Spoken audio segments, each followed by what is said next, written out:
Hello viewers, আসসালামু আলাইকুম। আসলে কাঁচা ঘাসের কোনো সীমা হয় না। একটা হোক, দুটা হোক, 100টা হোক, 200টা হোক, গরু পালনের ক্ষেত্রে প্রচুর পরিমাণ কাঁচা ঘাসের প্রয়োজন। কাঁচা ঘাস কিন্তু গরুর শরীরের অনেক চাহিদা পূরণ করে। তো আমি এখন সেই কাঁচা ঘাসটাই কাটতেছি আমার গরুদেরকে খাওয়ানোর জন্য। তো পিছন থেকে অলরেডি আমার ডাকু চলে আসছে ঘাস খাওয়ার লোভে।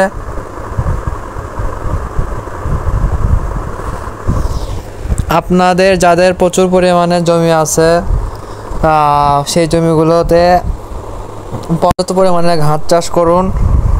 তারপরে সেই ঘাসগুলোকে আপনারা আপনাদের গরুকে খাওয়ান। তাহলে দেখবেন আপনাদের গরুর চেহারা সুন্দর হবে, আপনি লাভবান একজন উদ্যোক্তা হবেন। তো আমার এই গরুগুলোর প্রজেক্ট 1 বছরে 2025 সালে আমি বিক্রি করব রোজার ঈদের আগে।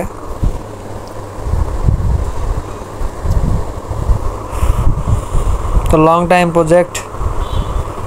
তো আমি এদেরকে এরকমভাবে যেভাবে খাওয়াচ্ছি এভাবে খাওয়াবো। খাবারের পরিমাণ তেমন একটা বাড়াবো না।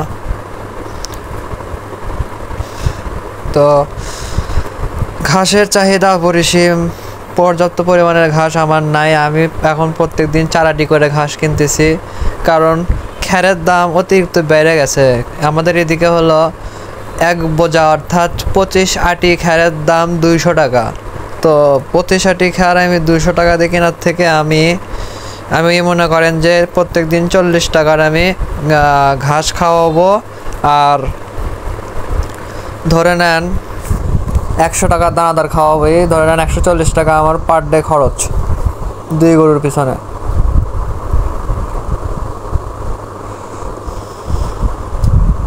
এইভাবে মনে করেন যে আমি আমার গরুদেরকে লালন পালন করতেছি।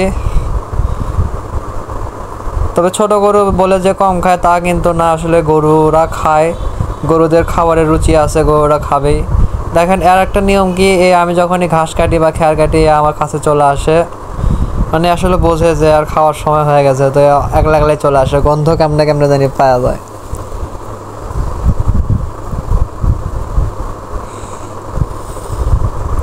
তো আমি এই গরুটা আমি পুরো 1 বছর লালন পালন করবো, করে আপনাদের আমি দেখাবো যে গরুটা আসলে কত বড় হয়, কেমন কি হয়। এটা আমার 1 বছরের প্রজেক্টের একটা গরু। আর আপনারা দোয়া করেন যেন আমি আরও 2-3টা গরু কিনতে পারি।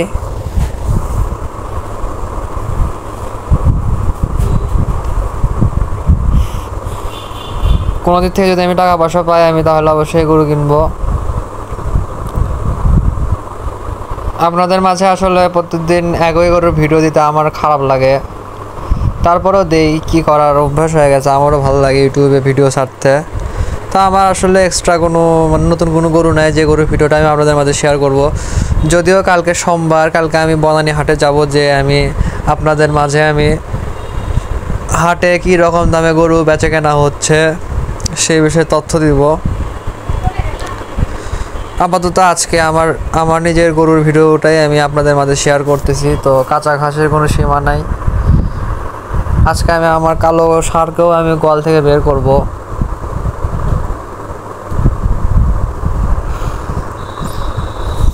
এক বড় ভাই আমাকে বললো যে তুমি কিসের জন্য করবে, ঈদের পরে তোমার দিয়ে গরু বিক্রি করবা। গরু বিক্রি করতে কেনাই লাগবে, দরকার নাই, তোর থেকে তুমি এই 2টাতেই পালো, একবারে 1 বছর পালো, 1 বছর পর বিক্রি করো, দেখবা সর্বনিম্ন 2 লক্ষ টাকা তোমার কাছে চলে আসবে। তা আসলে বড় ভাই কিন্তু ভুল কিছু বলেনি, বড় ভাই যথেষ্ট ঠিক কথা বলছে।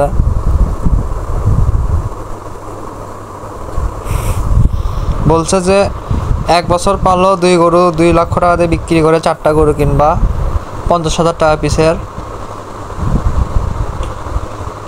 এভাবে তুমি মনে করো যে আস্তে আস্তে উন্নতি করো, এক সময় দেখবো তোমার কাছে 5-6 লাখ টাকা হয়ে যাবে। তো আসলে আমি ওই বড় ভাই কথাটা মাথায় নিছি। তো হালকা গরমটা কমে গেলে আমি গরুকে কৃমি ওষুধ খাওয়াবো। আর তারপর ডাক্তারের সাথে কথাবার্তা বলে আমি এক এক করে যে কটা ভ্যাকসিন করা লাগে গরুদের, আমি সে কটা ভ্যাকসিন আমি করব। ভ্যাকসিন করে আমি গরুদেরকে বাসায় একদম সেট করব, মানে 1 বছরের জন্য, যেন কোনো প্রকারের ঝামেলা না হয়, অসুখ বিসুখ জন্য না হয়। কারণ যে কোনো মুহূর্তে গরুদের অসুখ হতে পারে। আর আমি একদিন একটু ওই প্রাণী সম্পদে যাব, মানে সরকারি যে হাসপাতাল গরু ছাগলের, ওখানে যাব। ওখানে যেয়ে আমি মনে করেন যে একটু ভ্যাকসিন বিষয়ে কথাবার্তা বলে ভ্যাকসিন নেওয়ার চিন্তা ভাবনা করবো। তবে গরুগুলো আর একটু থাকুক আমার বাসায়, কিছুদিন থাকুক, সেট আপ হোক, তারপরে আমি মনে করেন যে ভ্যাকসিন করব। তো দেখেন আমাদের এই গরুর কিন্তু মাশাআল্লাহ খাওয়ার অনেক সুন্দর রুচি। এই রুচিটা যদি এরা ধরে রাখতে পারে তাহলে হয়তো বা আর কোনো টেনশন নাই। বাদ বাকিটা আল্লাহ ভরসা। আপনারা সবাই আমার গরুদের জন্য অসংখ্য অসংখ্য দোয়া করবেন, যেন আমার গরুগুলো যেন অনেক সুস্থ সবল ও ভালো থাকে, এবং আস্তে ধীরে যেন গরুগুলো পরিবর্তন হয়, বড় হয়। তবে 2-এর জায়গায় যদি আরও 2টা গরু কিনতে পারতাম এখন, তবে কি ভাই আস্তে আস্তে উন্নতি হয়, একদিনে আসলে কখনো উন্নতি হয় না, ধৈর্যের প্রয়োজন। তো আমার ভিডিওটা হয়তো খুব একটা বড় না, ছোটোখাটো ভিডিও করছি। আমার ভিডিওটা আপনারা দেখতেছেন, এজন্য অসংখ্য অসংখ্য ধন্যবাদ। সকলকে জানাই আন্তরিক শুভেচ্ছা। এবং দুঃখের বিষয়টা হচ্ছে গরুর পালার প্রচুর খরচ, এত বেশি খরচ যে আপনাদের বলে বোঝাতে পারবো না। এত খরচ করে আসলে গরু পেলে কী রকম লাভ হবে না লস হবে আমার কোনো আইডিয়া নাই, কারণ এর আগে আমি কখনো পালন করিনি। তো যাই হোক, পালন করতেছি, দেখা যাক কি হয় না হয়, আস্তে ধীরে বুঝতে পারবো যে আসলে এই প্রজেক্টটা কেমন। আর যদি লসই হতো তাহলে তো সবাই আর পালতো না। অবশ্যই কিছু হলো লাভ হয়, যার কারণে সকলেই কিন্তু এই গরু ছাগলের মধ্যে আছে। তো আমিও এই জন্য আছি, কোনো সমস্যা নাই। তবে গরুকে যে আমি ঘাস খাওয়াচ্ছি, শুধু ঘাস না, আমি গরুকে এখন যে দানাদার খাবারটা দিচ্ছি, যে খাবারটা তৈরি করছি, আমি গরুদের পায়খানা লক্ষ্য করছি। গরুদের পায়খানা মনে করেন একদম সুন্দর, মনে করেন যে কোনো সব কিছু হজম করতেছে, আমি সুন্দর করে সেটা চেক করে দেখছি। তো আসলে এখন মনে করেন আমি যেভাবে খাওয়াবো, এই খাবারটা যদি আমি রেগুলার দিতে পারি, আমি মনে করি আমার গরুগুলা খুব তাড়াতাড়ি সুন্দর একটা সাইজে চলে আসবে। আমি ধরে রাখছি পার মান্থ, প্রতি মাসে আমার 4,000 টাকা খরচ হবে। প্রতি মাসে যদি 4,000 টাকা খরচ হয়, 4×10 = 40, মানে 40,000। আর ধরে নেন 48,000 টাকা আমার মনে করেন যে খাবার খরচ যাবে। 48 না, ধরে নেন ওই 50-55,000 টাকা আমার মনে করেন যে 1 বছরে খরচ হবে। 2 গরুর পিছনে 50,000 টাকা খরচ হবে। গরুর দাম, 2 গরুর দাম সাপোজ 40, 50, 60, 70, 71, 74,000 টাকা হলো গরুর দাম। তো 74 আর 50-এ কত হয়? 50, 100, 130।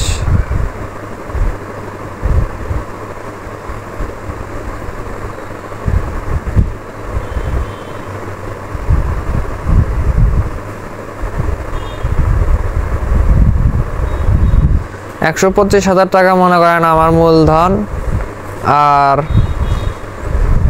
তার উপরে আমার যে 75,000 টাকা আসবে সেটাই হলো আমার লাভ। সূক্ষ্ম হিসাব, একদম সুন্দর একটা হিসাব। হয়তো বা মানে যদি করতে পারি 1 বছরে আমার এই টাকাটা লাভ হবে। তো আল্লাহর কাছে আপনারা দোয়া করবেন এর জন্য সফলতা আসুক, এটা আপনাদের মাঝে চাওয়া। মানে মাসে 4,000 টাকা করে খরচ হবে 2 গরুর পিছনে, কারণ আহামরি একটা বড় গরু না। তবে হ্যাঁ, এমনও হতে পারে 2 গরুর পিছনে আমার বেশি খরচও হতে পারে, কারণ গরু যখন আস্তে আস্তে বড় হবে, গরুর খাবারের খরচটা বেড়ে যাবে। এখন যেহেতু দিনে আমার 4টা করে ঘাস লাগতেছে, হয়তো তখন দিনে 8টা করেও ঘাস লাগতে পারে। তবে আমি প্রথম 6-7 মাস এই শিডিউলে, এই নিয়মে, এই পরিমাণেরই খাওয়াবো, এর থেকে বেশি খাওয়াবো না। কারণ আমি গরুগুলোকে লং টাইম পালবো। গরুগুলোকে জাস্ট বাঁচিয়ে রাখার জন্য যতটুকু খরচ করা ততটুকু খরচ করবো। আর এগুলো দাঁতের গরু না যে মনে করেন যে খাওয়ালে খালে হাতির মতন মোটা হবে। 2 দাঁত হওয়ার পরে যে গরুদের স্বাস্থ্য হয়, তো আমার একটা গরুর বয়স 4-4.5 মাসের মতো, যেটা কালোটা, আর লালটার বয়স হয়তো 2.5 মাসের মতো। তো এদের বয়স আহামরি বেশি না। গরুগুলোকে আমি পুরো 12 মাস পালবো, অর্থাৎ 12 মাস, 12 আর ওই ধরে নেন কিছু মাস বেশি পারলে মনে করেন 12 থেকে যদি আমি 15-16 মাস পালি তাহলে আমার গরুগুলা দায়িত্বে যাবে, দাঁত হবে খুব সহজেই। তবে এখন আর টেনশন নাই, আল্লাহর রহমতে গরুগুলো আমার বাসায় সেট হয়ে গেছে। এখন শুধু খাক দাক ঘুরে বেড়াক যত্নের সাথে পালন করতেছি, আর কোনো কিছুর প্রয়োজন নাই। তো যারা আমার মতো নতুন উদ্যোক্তা ছোট গরু পালন করতে চান তাদের উদ্দেশ্যে একটাই কথা বলবো, ছোট গরু পালন করলে সর্বনিম্ন 6 মাস আর সর্বোচ্চ 1 বছর, আর না হলে 2 বছর, আপনাদের যেমনটা ইচ্ছা। বড় বড় খামারিরা কিন্তু ছোট গরু নিয়ে এসে কিন্তু সেগুলোকে প্রায় 2 বছর পালন করে কিন্তু কোরবানি ঈদে সেল করে দেয়। আর যারা হলো মোটামুটি তাড়াতাড়ি টাকা পয়সা লাভ করতে চায়, মানে আমি আজকে কিনে নিয়ে এসেছি আমার খুব তাড়াতাড়ি টাকার প্রয়োজন, তারা মনে করেন যে খুব তাড়াতাড়ি সেল করে দেয়, যেভাবে ইচ্ছা সেভাবে পালুক। তো আমি এখন আমার যেহেতু টার্গেট এখন একটু বড়, সো আমি মনে করেন যে ধৈর্যের সাথে পালন করব, অন্য কোনো দিকে তাকানোর সময় নেই। এই 2 গরুর ভিডিওই আমি ইউটিউবে দিব। আর পাশাপাশি হয়তোবা আপনাদের মাঝে আমি হাটে হাটে যে ভিডিও দিতে পারি, যেমন সামনে কোরবানি ঈদ আসতেছে, কোরবানি ঈদে আমি প্রত্যেকটা দিন আমি হাটের ভিডিও আপনাদের মাঝে শেয়ার করব, একটা দিনও বাদ দেবো না ইনশাআল্লাহ। প্রত্যেকটা হাটে হাটে আমি যাব, হয়তো আমার টাকা খরচ হবে, প্রত্যেক দিন আমার হয়তো যাতায়াত গাড়ি ভাড়া ভালোই খরচ হবে। তবে আমি আমার মানে কাছাকাছি যে কটা হাট আছে আমি প্রত্যেকটা হাটে যাওয়ারই চেষ্টা করব। আপনারা শুধু দোয়া করবেন আমি যেন আপনাদের মাঝে থাকতে পারি, আপনারা আমার ভিডিও দেখবেন, এটাই আপনাদের কাছে আমার অনুরোধ। দেশ ও দেশের বাইরে থেকে যারা আমার ভিডিও দেখেন তাদেরকে অনেক অনেক ভালোবাসা। হয়তো এখন আমার চ্যানেলটা সাধারণ একটা চ্যানেল, মানে ভিউ কম হয়, লাইক কম করে, শেয়ার কম হয়, তেমন মানুষ হয়তো দেখে না। তবে হয়তো একটা সময় আসবে যখন আমার চ্যানেলের ভিডিও সারা বাংলাদেশ দেখবে, বাংলাদেশের বাইরেও দেখবে। তো আসলে এইরকম একটা সময় আসবে, আমি এটা ভাবি, হবে, অবশ্যই হবে। সময় আসলে কি ধৈর্য ধরতে হবে, আসলে একদিনে কিন্তু কোনো কিছু হয় না, ধীরে ধীরে হয়তো দেখেন আমার দিকে গরু কিন্তু এখনও খাওয়া দাওয়া করতেছে। তো আসলে আমার যে কালো গরুটা দেখতে পাচ্ছেন, এই কালো গরুটা কিন্তু ওই ফ্রিজিয়াম গরু, আর লালটা হলো শাহিওয়াল গরু। 2 গরু 2 কোয়ালিটির। এখন 2 গরু যদি বেঁচে থাকে, সুস্থ সবল ভালো থাকে, 1 বছর পরে আপনারা দেখলে চিনতেই পারবেন এই গরুগুলোকে। তবে আমি গরুগুলোকে যেহেতু ছোটো কিনে নিয়ে আসছি, এই গরুগুলোকে আমি পালন করব শুরু থেকে শেষ পর্যন্ত। আমি প্রত্যেক দিনের ভিডিও যদি প্রতিদিন দেওয়া যদি মনে করেন যে চালু রাখি, যদি বাদ না দিই, আপনারা নিজেরাই বুঝতে পারবেন যে আসলে এই প্রজেক্টের লস কেমন আর লাভ কেমন। বাংলা কথা, সুস্থ সবল থাকলে আর যদি একটু কম খরচের মধ্যে আমি পালন করতে পারি না, 2 গরু থেকে আমার বছরে মনে করেন যে 50,000 টাকা শিওর আসবে, আল্লাহ যদি দেয়। তো একটা জিনিস ভাবেন, 2 গরু থেকে যদি 50,000 টাকা আসে, তাহলে 10টা গরুর থেকে কয় টাকা আসে 1 বছরে? তো এটাই হলো খামারিদের সিস্টেম। খামারিরা কিন্তু প্রত্যেক মাসে টাকা আয় না করলেও বছর শেষে কিন্তু মোটা অঙ্কে টাকা আয় করে থাকে। খাবারের দাম যতই বেশি হোক, বাংলা কথা কি,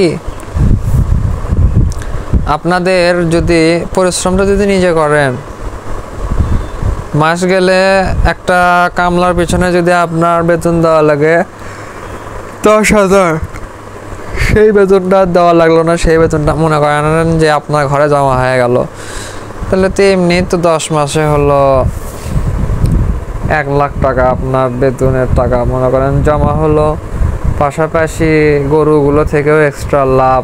মোটামুটি আপনারা প্রত্যেক বছরে আপনার খামারে যদি 5 লাখ টাকার যদি গরু থাকে, 5 লাখ টাকার যদি বাছুর গরু থাকে ভালো কোয়ালিটি সম্পূর্ণ, আর সেই 5 লক্ষ টাকার গরুকে যদি আপনি মাত্র 2 লক্ষ টাকা যদি খাওয়াতে পারেন, 2 লাখ টাকার মতন যদি খাওয়াতে পারেন, 2 থেকে 2.5 লাখ টাকা, 5 আর হলো 2.5 কত হচ্ছে 7.5 লাখ, 7.5 লাখ টাকা যদি খাওয়াতে পারেন, মানে সব কিছু মিলাই কিন্তু বলছি খরচ গরুর দাম সহ, তাহলে দেখবেন যে উপরে আরও এক্সট্রা 2.5 লাখ থেকে 3 লাখ টাকা আপনার ইনকাম। তাহলে কিন্তু বছর শেষে দেখা যাবে যে আপনার মোটামুটি 3 লাখ টাকার মতন আয় থাকবে, তার বেশিও হতে পারে, আমি কম ধরলাম আর কি। এই সিস্টেমে কিন্তু পালন করা হয়। তো আপনারা সবাই হয়তো অনেক ভালো আছেন, সুস্থ আছেন। আপনাদের খামারের গরুগুলোর কি খবর আমার কমেন্টে জানাবেন। আর আমার ডিসক্রিপশন বক্সে আমার হোয়াটসঅ্যাপ নাম্বার দেয়াই আছে। আপনাদের যদি কারো কোনো প্রয়োজন পড়ে, দরকার পড়ে, সাপোজ বগুড়ায় আসলেন, বগুড়ার হাট থেকে গরু কিনবেন, আমার সাথে যোগাযোগ করলে আমি মনে করেন যে আপনাদের সহযোগিতা করতে পারবো। হাটে নিয়ে যাওয়া থেকে শুরু করে গরু কিনে দেওয়া পর্যন্ত, গরু কিনে মনে করেন যে আপনাদেরকে পৌঁছে দেওয়া পর্যন্ত আমি আপনাদের পাশে থাকার চেষ্টা করব। আমার মোটামুটি বগুড়া শহরের ভালো ভালো হাট চেনা আছে, যেগুলো হাটে অত্যন্ত গরু ওঠে, ভালো ভালো গরু ওঠে, এবং দামাদামি করলে খুব কম দামের মধ্যে আপনারা ভালো ভালো গরু পাবেন। তো এরকম যদি কারো কোনো হেল্প লাগে আমার সাথে কন্ট্যাক্ট করবেন, আমি অবশ্যই আপনাদেরকে কিনে দেওয়ার ব্যবস্থা করব।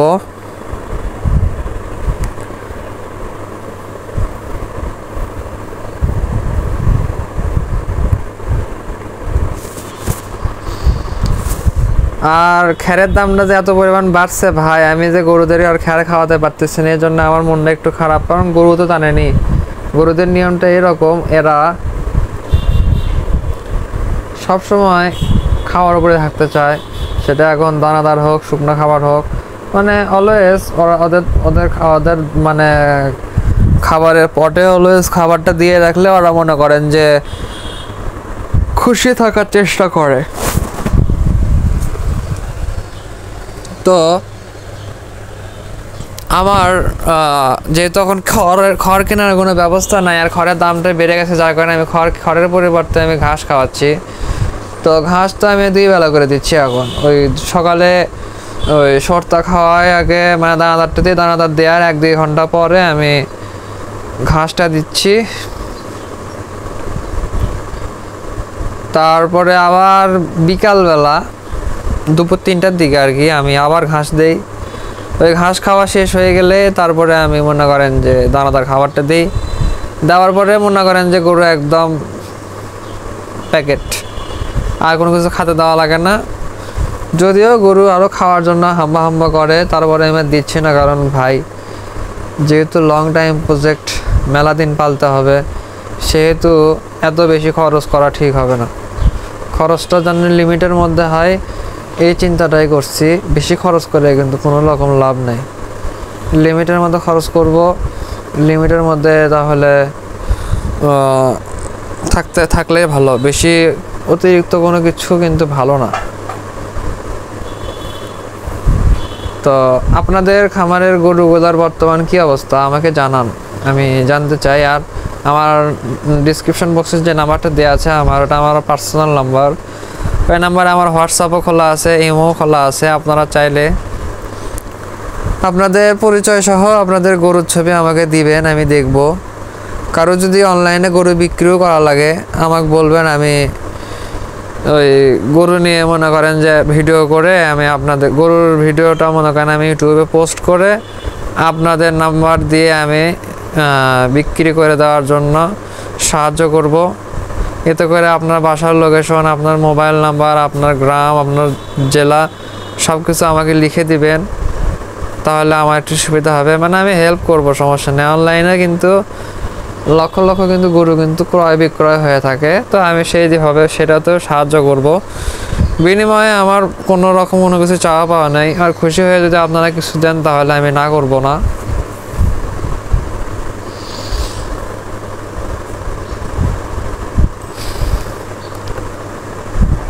তবে অনলাইনে গরু বিক্রি করা কিন্তু খুব বিশ্বাসের একটা বিষয়।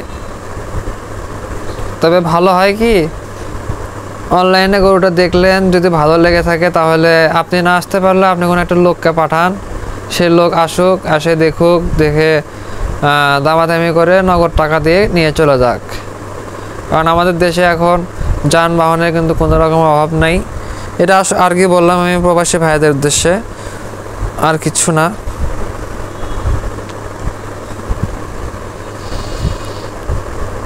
আমাদের দেশে কিন্তু এখন আমাদের দেশ কিন্তু একটা উন্নত দেশ হয়ে পরিণত হয়ে গেছে, আগের থেকে অনেক বেশি উন্নত হয়েছে। আগে সকলে প্রায় 4 ভাগে 3 ভাগ মানুষ মাটির বাসায় থাকতো, মাটির রাস্তায় হাঁটতো, গরুর গাড়িতে চলাফেরা করতো বা হেঁটে হেঁটে চলাফেরা করতো। সেখানে এখন আমাদের উন্নত দেশে সকলে পাকা বাসায় থাকার চেষ্টা করে, সকলে পাকা বাড়িতে থাকে, তারপরে বিল্ডিং বাড়িতে থাকে। এখন অনেকেরই হুন্ডা আছে, অনেকের কার আছে, অনেকের ট্রাক আছে, অনেকের বাস আছে, অনেকের অটো আছে, অনেকের সাইকেল আছে। তো আমাদের দেশ কিন্তু আগের তুলনায় অনেক বেশি উন্নত একটা দেশে পরিণত হয়েছে। এটা আসলে অতীত দেখলে বোঝা যায় যে অতীতের থেকে বর্তমানটা কত উন্নত। আমরা কিন্তু কেউ এখন আর আগের মতো পিছিয়ে নাই। আমরা কিন্তু যার যতটুকু সাধ্য ছিল, যার যেমন ভাগ্য ছিল, সে সেই রকম উন্নতি কিন্তু করছে। তার মানে এই না যে মাটির ঘরে থাকলে তাই গরিব। এমনও অনেক গ্রামের মানুষ আছে যাদের বাড়িঘর মাটির, কিন্তু তাদের এত জমি জমা পড়ে আছে, সে জমি জমাগুলোর দাম অনেক লাখ লাখ টাকা। তো এটাই শহর আর গ্রাম আসলে আমাদের বাংলার জীবন। কারণ শহরে কিন্তু আর যাই বলেন খাদ্যের কিন্তু আবাদ হয় না, খাদ্যের আবাদ কিন্তু গ্রামেই হয়। তো গ্রামকে বলা হয় বাংলার জীবন। ধানি জমিতে ধানের চাষ, গমের চাষ, ভুট্টার চাষ, সরিষার চাষ। আমাদের বাঙালি যত খাবার আছে, যে খাবারগুলো আমরা বাঙালিরা খেয়ে থাকি, সমস্ত খাবারের চাষ কিন্তু এই আমাদের বাংলার উর্বর মাটিতেই হয়ে থাকে। আর সেই উর্বর মাটিগুলো যদি ওই উর্বর মাটিগুলো এখন ম্যাক্সিমামই বাড়িঘর হয়ে যাচ্ছে। তো আসলে আমরা ভুল করতেছি যে এত বাড়িঘর যে করতেছি, এই টাকা পয়সার কামাইয়ের এই মোহ একটা সময় হয়তো এমন হয়ে যাবে যে আমাদের দেশে চাল ডাল গোস্ত সব কিছু মনে করেন যে বাইরে থেকে কিনে নিয়ে এসে খেতে হবে অনলাইনের মাধ্যমে। আমাদের দেশে সেরকম জায়গায় থাকবে না চাষ করার মতো। তো এরকম একটা দিন চলে আসবে, হয়তো এখন না আসলেও 200-300 বছর পরে এমনটা হতে পারে।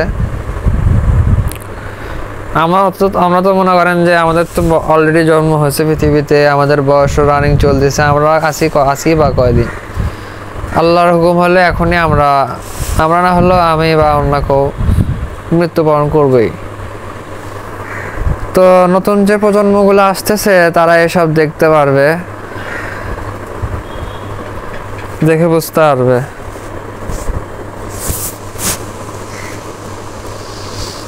তো গরুরা যেহেতু খাওয়া দাওয়া করতেছে,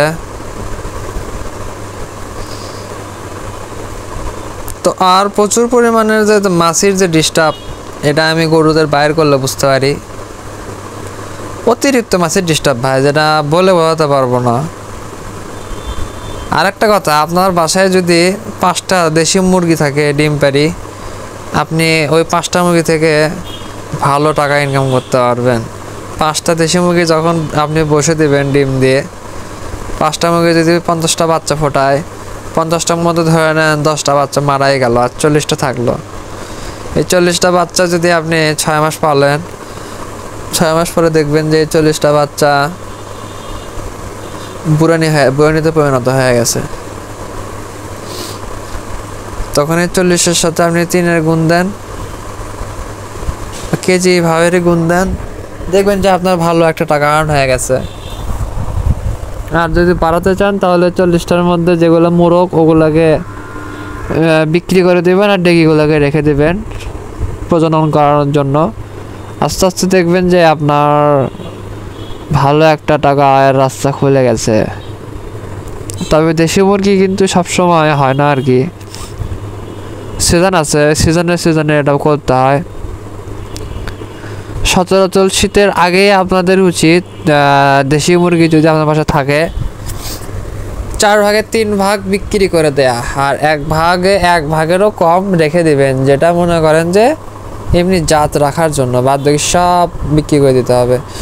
তাছাড়া কি হয়, এই শীতের শুরুতে এবং শীতের শেষে প্রচুর পরিমাণের পশু পাখিরা মারা যায়। এটা শুধু হাঁস মুরগি না, কবুতর বলেন, গরু ছাগল যেটাই বলেন, মানুষও কিন্তু মারা যায় শীতের মধ্যে। তো এই জন্য সিজনাল বিজনেস সিজনাল টাইমে করতে হবে, এতে করে আপনারা অবশ্যই ভালো একটা প্রফিট আর্ন করতে পারবেন এবং সফল একজন উদ্যোক্তায় রূপান্তরিত হতে পারবেন। তো আমার গরুদের খাওয়া শেষ আপাতত, এখন আমি গরুদেরকে দিব হলো সর্তা খাইতে, অর্থাৎ দানাদার খাওয়ানোটা কমপ্লিট হয়ে গেলে আমি কি দিব, কিচ্ছু দিব না, গোয়ালে তুলে রেখে দিব। তো ভিউয়ার্স, আমার ভিডিওগুলোতে অবশ্যই আপনারা লাইক দিবেন, কমেন্ট করবেন, পারলে 10-12 জনের কাছে শেয়ার করে দিবেন, তাহলে আমার উপকার হবে, আপনাদেরও উপকার হবে। তো আজকের ভিডিও আমি এখানে শেষ করে দিলাম। আবার নতুন কোনো ভিডিও নিয়ে আপনাদের মাঝে হাজির হব। সবাই সুস্থ থাকেন, ভালো থাকেন, আল্লাহ হাফেজ।